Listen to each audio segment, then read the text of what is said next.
aula, tem outros instrumentos, às vezes na aula, primeira aula de teclado, o Gustavo é professor de teclado aqui, toca piano também, teclado, às vezes já vivenciou isso. Na primeira aula, às vezes o aluno já sai tocando uma melodia ali, chega em casa, que mãe, que pai, e aí já chama a família, já vira atração da família ali, né? Isso, bate o dedo, se o menino tem uma coordenação boa ali no famoso, como é que chama? Cata feijão? Não, o dedinho só, não toca só assim, cata feijão, né? O famoso canta feijão ali, toca as músicas que todo mundo, olha que lindo, que gracinha, esse menino é talentoso demais e tal. E às vezes o outro está lá no instrumento de sopro, às vezes até mais talentoso, mais disciplinado, está desenvolvendo, só que nos primeiros meses não vai chamar tanta atenção assim da turma, pelo contrário, né? É muito comum, quando é criança, pessoas mais novas, meninos mais jovens, a mãe chegar em mim e falar assim, não tem outro instrumento, não, esse instrumento eu acho que não deu muito certo. Aí, né, eles me falando assim, né, esse instrumento eu acho que não deu muito certo e tal. Aí eu tenho que, às vezes eu respiro fundo, né, porque às vezes eu tenho a paciência de tantas vezes ter que falar a mesma coisa. Mas as pessoas, aquela pessoa, naquele momento, é a primeira vez que ela está se passando por aquela situação.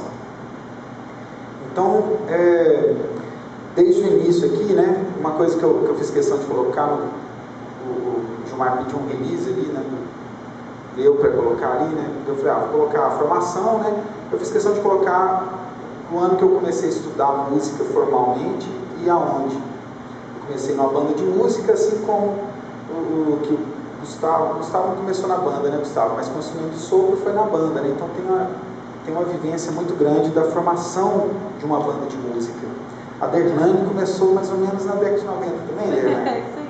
Então, porque eu estou falando isso, né, para falar que você não tem muito tempo, mas é porque tem uma transição muito importante aí da década de 90 para 2000 e a partir de 2010.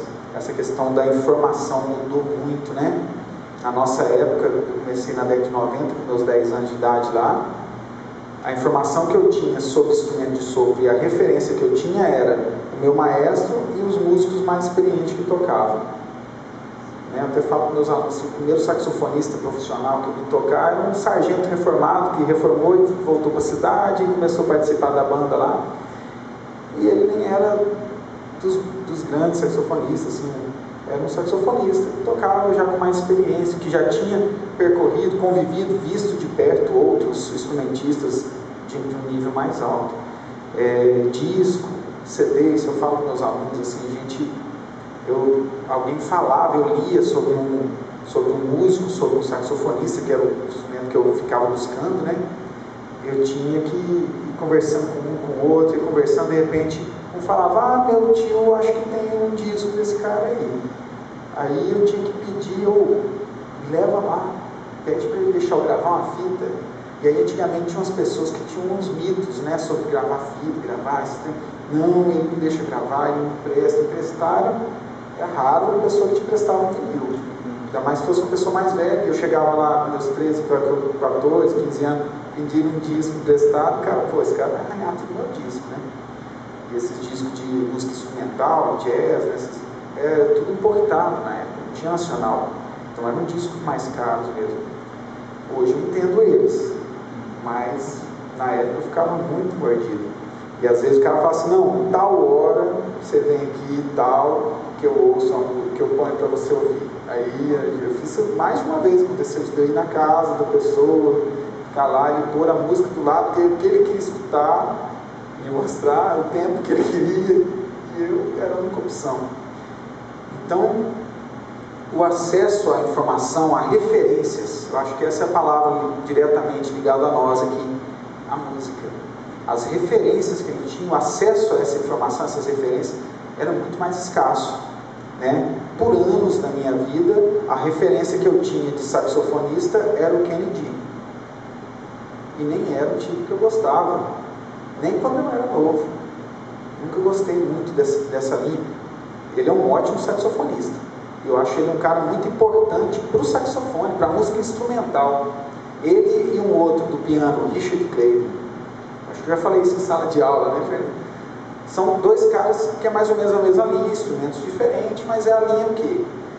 músicas fáceis de assimilar, então são músicas populares, né? Mais de alcance mais popular nesse sentido, né? E pop, né? Internacionalmente é conhecido como música pop instrumental. São músicas que difundem, né? Pessoas que não têm o hábito de ouvir música instrumental, às vezes ouvir. Quantas pessoas, né?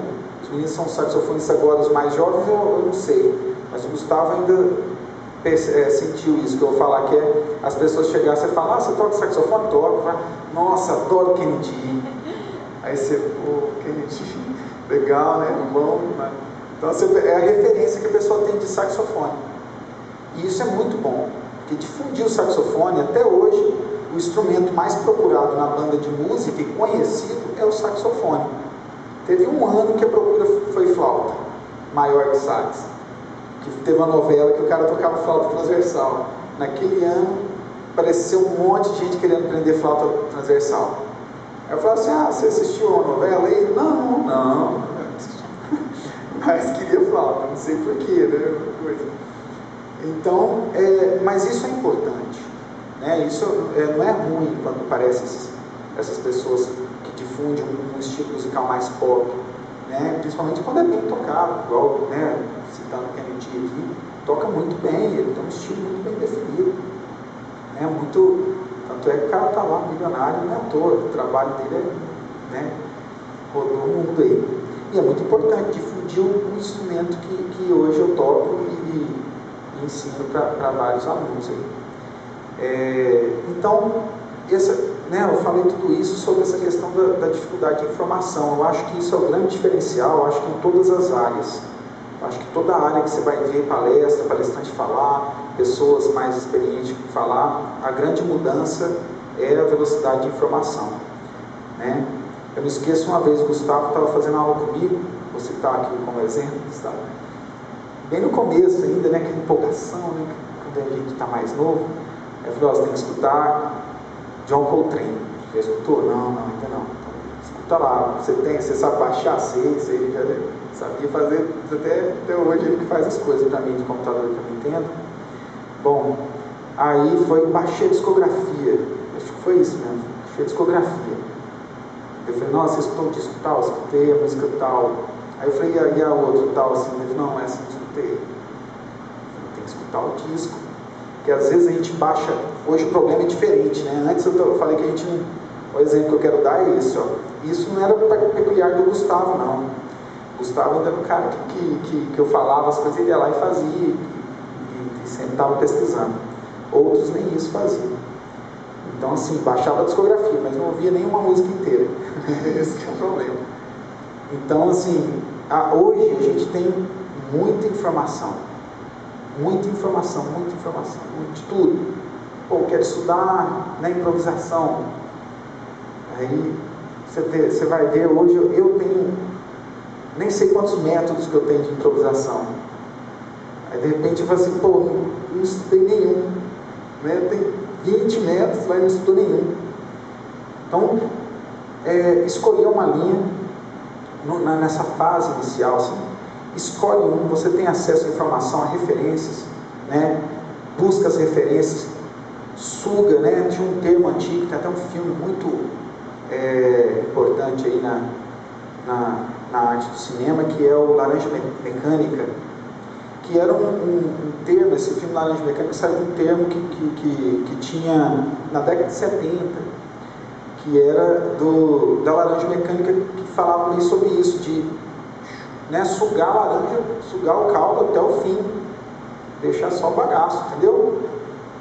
Então, se eu tenho uma informação, eu vou sugar elas, né? Voltando aqui ao nosso assunto de música, se eu pego um disco para ouvir, eu ouço ele, mas ouço ele muito mesmo, né? Os discos que eu tenho, CDs, vinil que eu tenho lá em casa, eu sei, se dá o play, eu sei decorado a sequência das músicas de tantas vezes que eu ouvi, né? Tinha um disco, quando eu comprava um disco, eu dava um repeat e ouvia ele e ele ficava repetindo.